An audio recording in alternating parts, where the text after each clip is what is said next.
Gracias, hermana, por participar con nosotros hoy día. Le agradecemos mucho y vamos a empezar con la oración al Espíritu Santo para que empiece con la conferencia. En el nombre del Padre, del Hijo y del Espíritu Santo. Amén. Amén. Ven, Espíritu Santo, llena los corazones de tus fieles y enciende en ellos el fuego de tu amor. Envía tu Espíritu, Señor, y todo será creado y renovarás la faz de la tierra. Oremos. Oh Dios, que llenaste los corazones de tus fieles con la luz del Espíritu Santo, concédenos que, guiados por el mismo Espíritu, sintamos con rectitud y gocemos siempre de su divino consuelo. Por Jesucristo nuestro Señor. Amén. Amén. En el nombre del Padre, del Hijo y del Espíritu Santo. Amén. Muy buenas noches con Buenas todos. noches, hermana. Muchísimas gracias por la invitación. Antes de continuar con esta pequeña reflexión, que no va a ser tanto como una exposición, más bien una reflexión, un compartir, me gustaría conocer sobre este grupo, cómo se llama este grupo, eh, algo más sobre este grupo en el que estamos esta noche reunidos. Mi hermana, este grupo empezó con la pandemia, ¿no? Hacemos charlas y el Santo Rosario. Se llama Con Enfoque Católico. Ya. La sede está en Guayaquil, pero hay hermanos de otras partes del Ecuador, incluso de fuera. Entonces, una vez cada semana o cada 15, según el tiempo como se pueda disponer y según las posibilidades de los conferencistas, se dan estos Ya. temas, tanto de iglesia, ¿no? Temas eclesiales, como también de temas de importancia de la comunidad, ¿no? No solo temas directamente eclesiales, sino también abiertos a lo que la comunidad le interesa, claro, siempre con una visión totalmente cristiana y apegado a lo que la iglesia nos enseña, ¿no? Ujú, Entonces, hemos tratado de hacer así algún trabajito, tenemos el canal de YouTube, ¿sí? Y ujú. el Santo Rosario que ahora estamos 3 veces en las noches a la semana, procurar no dejarlo, porque la oración es muy importante, sobre todo ahora, mucho más en estos tiempos que estamos viviendo. Muy bien. ¿Cuál es la relación o el contacto con Juanito Zorrilla? Bueno, eso justamente, pertenecemos a una red de comunicadores, ¿no? Apóstoles Digitales se llama, Ah, ¿sí? ve qué bonito. Entonces, está el hermano Ibrahim, está el doctor Rambo, ya, algunas personas que de una u otra forma nos mantenemos en contacto. Tanto ellos nos invitan a nosotros como nosotros a ellos, ¿no? Una red de compartir. Y entonces de esa forma es que nos ayudamos, inclusive si alguien necesita algún charlista que nos lo tiene, el contacto, un teléfono, nos lo facilita y así viceversa, ¿no? Entonces nos apoyamos. También hay un hermano en Panamá, entonces tratamos de mantener ese contacto y esa fraternidad, ¿no? Porque estamos en el mismo trabajo, ¿no? No somos rivales o alguno más que el otro, es absurdo, ¿no?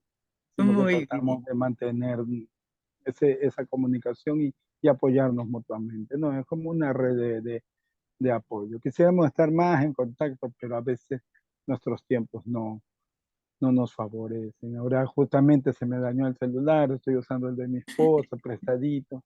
Porque hay situaciones a veces que nos dificultan, pero el hermano Juan nos ha ayudado muchísimo y le agradecemos mucho. Él sí es experto en el tema de las comunicaciones y de las, como su nombre lo indica, en las cuestiones digitales. Así Última es. pregunta.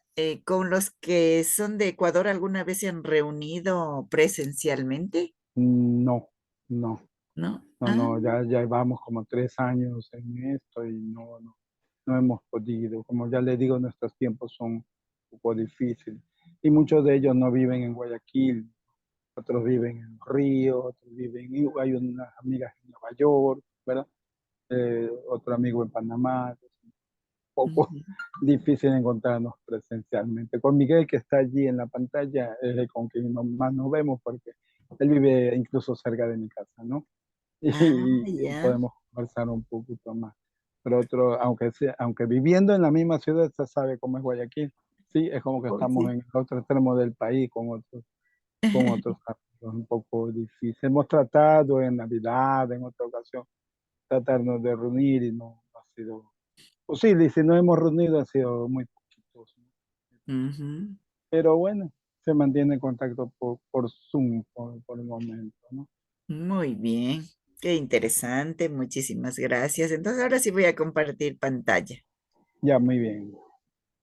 Vamos a ver, Y estamos aquí. gracias por acompañarnos. Sí, esto queda grabado y entonces algún momento le pasamos la grabación. Ah, con mucho gusto. Esto es justamente lo que hacemos, ¿ya?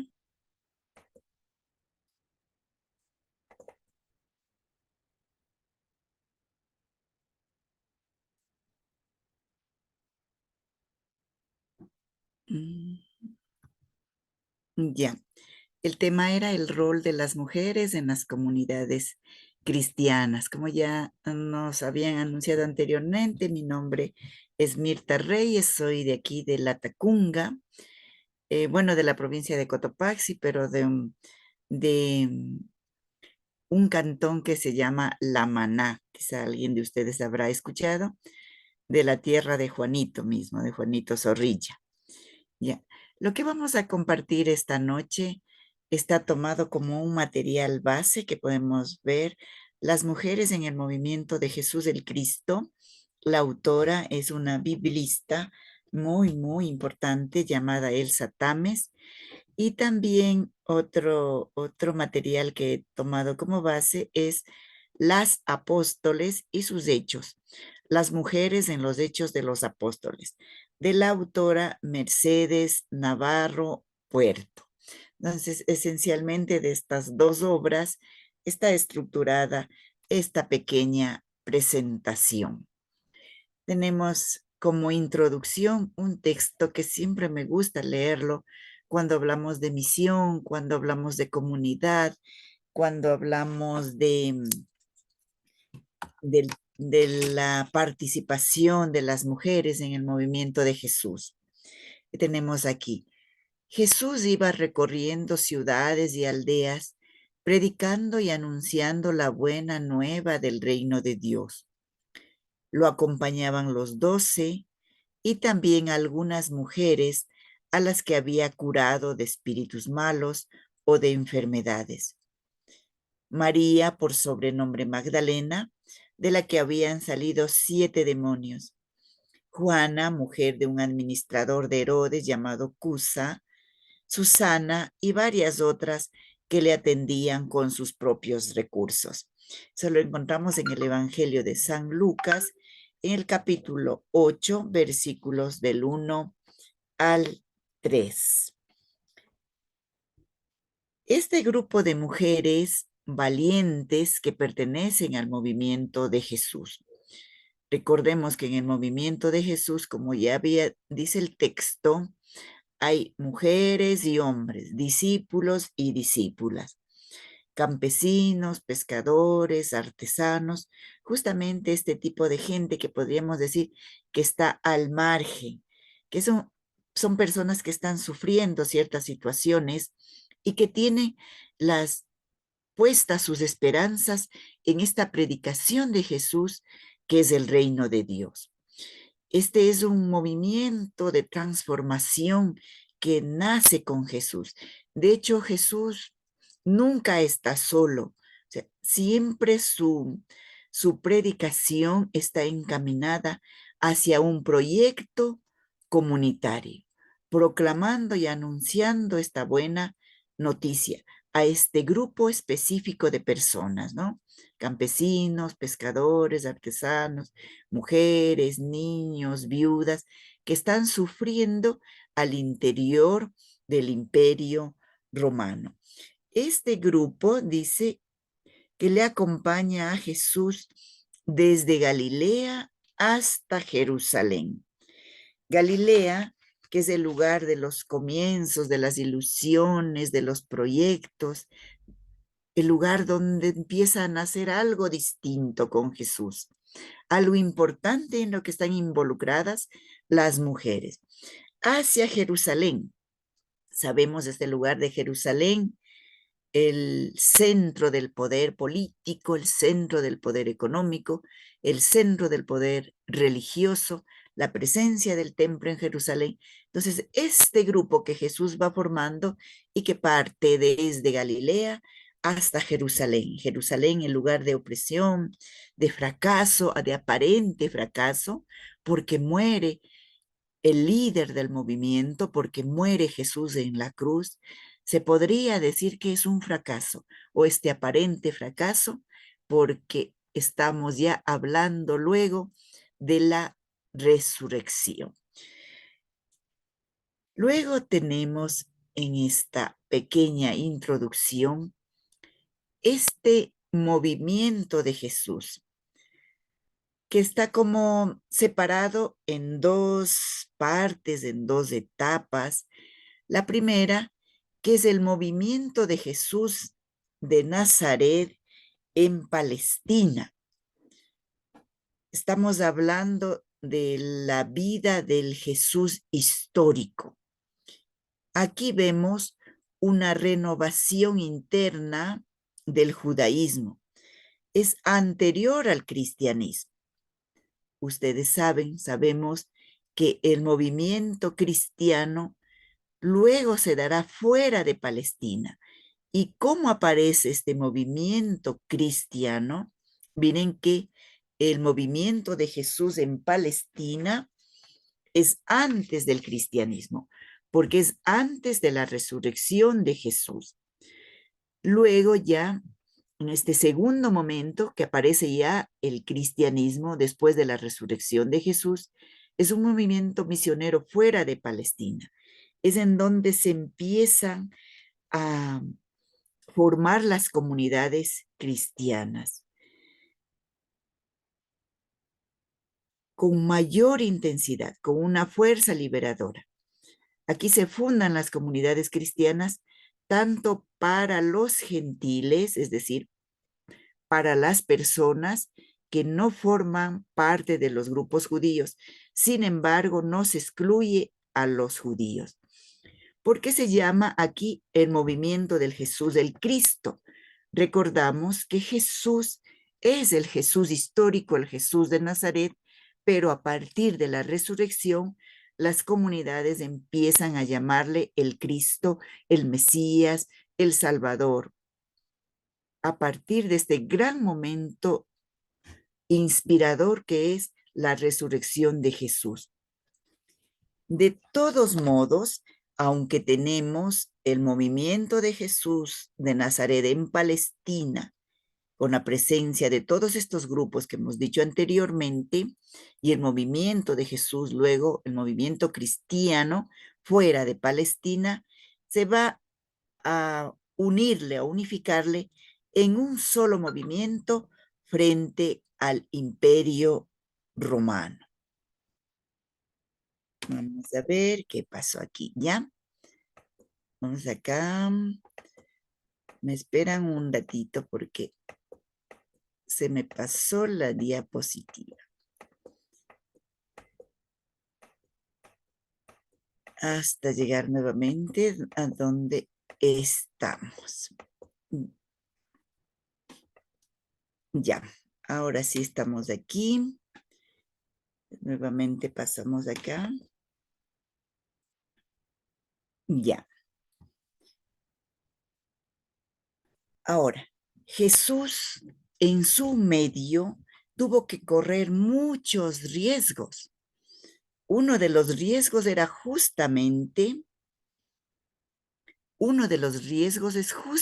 aceptar mujeres en su grupo, aceptar mujeres como sus seguidoras, como sus discípulas, acercarse a ellas. Ese era uno de los grandes riesgos que ya empezó teniendo Jesús.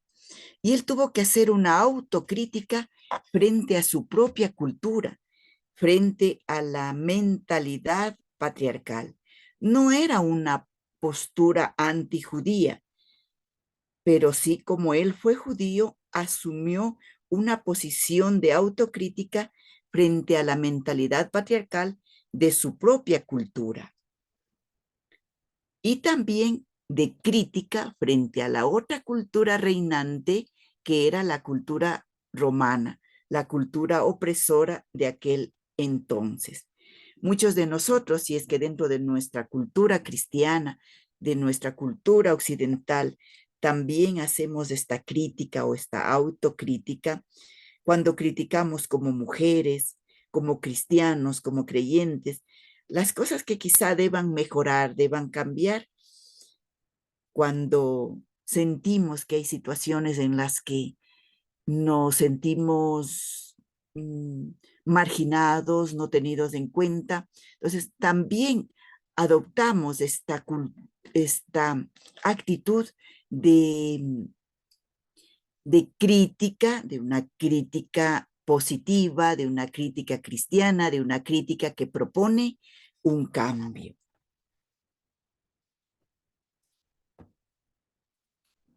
Vamos a tomar este texto de las mujeres junto a la cruz. ¿Por qué? Porque en estas mujeres que están junto a la cruz, en las que encontramos valor, amor, desafío, lucha, resistencia y discipulado, como vamos a encontrar como los referentes, como los representantes, las representantes de todos los grupos de mujeres que, que van a seguir a Jesús, que van a formar parte de este grupo de las comunidades que acompañaron a Jesús y que van a formar parte de las comunidades de las mujeres, luego ya en el cristianismo, en los hechos de los apóstoles, después de la resurrección de Jesús. Estas mujeres que aparecen junto a la cruz muestran su coraje al asumir los riesgos que implican el vivir este discipulado con Jesús en el contexto del imperio romano. Elegimos el texto de Juan 19:25, que lo leemos aquí. Cerca de la cruz de Jesús estaba su madre, con María, la hermana de su madre, esposa de Cleofás, y María de Magdala. Estas mujeres son tipificadas, es decir, como representantes o representativas de lo que hacen o harán las mujeres. ¿Qué tenemos acá? En María, la madre de Jesús, hemos agrupado a las mujeres que aman y desafían. Repito, estas mujeres que están junto a la cruz, 4 mujeres, ¿no es cierto? En María, la Madre de Jesús, agrupamos o tipificamos a todas las mujeres que aman y desafían. Luego, en la tía y la mujer de Cleofás, que son las mujeres anónimas que luchan y resisten. Ahí ya tenemos las 3 mujeres que están junto a la cruz. Y luego, en María Magdalena, se agrupan todas las mujeres que ocupan estos papeles de discípulas y maestras. Entonces, cuando nosotros hablamos del rol o del papel de las mujeres en las comunidades cristianas o en las comunidades que se empezaron a formar en el acompañamiento a Jesús histórico, agrupamos en estos 3 grupos: el papel de las mujeres, el rol de las mujeres que aman y desafían, el rol de las mujeres que luchan y resisten, el rol de las mujeres representadas en María Magdalena, las mujeres discípulas y maestras. Si retornamos un poquito en nuestra diapositiva, a leer Mateo 5:41. Cuando Jesús estaba en Galilea, ellas lo seguían y lo servían. Con ellas estaban también otras más que habían subido con Jesús hasta Jerusalén. Este es el camino que hacen hombres y mujeres, discípulos y discípulas, desde Jesús, desde Galilea con Jesús, desde Galilea hasta Jerusalén.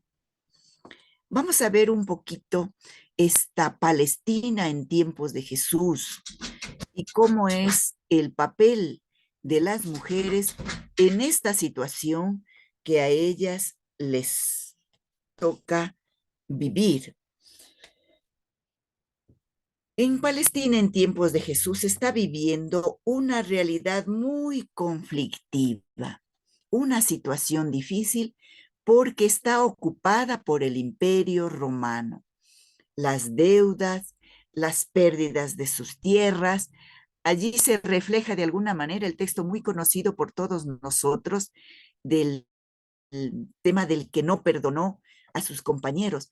Ese es un texto, pero que nos muestra claramente cuál es la situación que está viviendo Palestina ocupada por el Imperio Romano.